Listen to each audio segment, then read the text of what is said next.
is everything.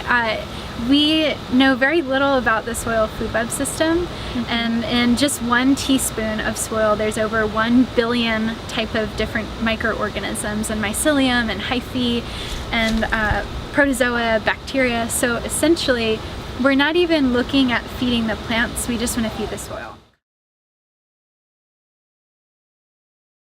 In an ideal world, we have a closed loop farm system.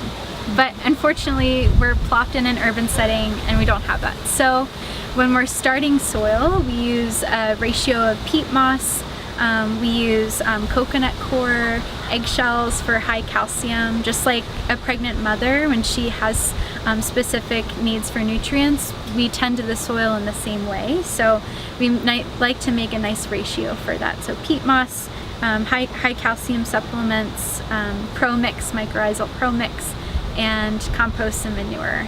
But we kind of go light on the compost and manure just because the seeds, they like a little bit fluffier of material to be able to push through. So plants are based on different families. So kale and Brussels sprouts, collards, they're part of the brassica family. And brassicas tend to like a little bit more acidic soil and compost. And they're also known as heavy givers. So they're nutrient dense themselves, the crops, so they're going to be mining a lot of nutrients from the soil.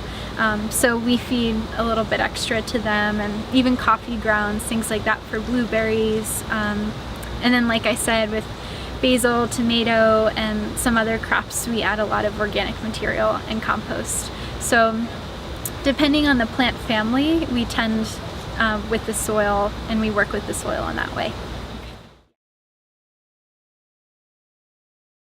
Eggshells, worm castings. So if you have a worm compost bin, harvest some of those worm castings and sprinkle them into your soil and at the bases of the plants themselves. Manure, chicken manure is fabulous.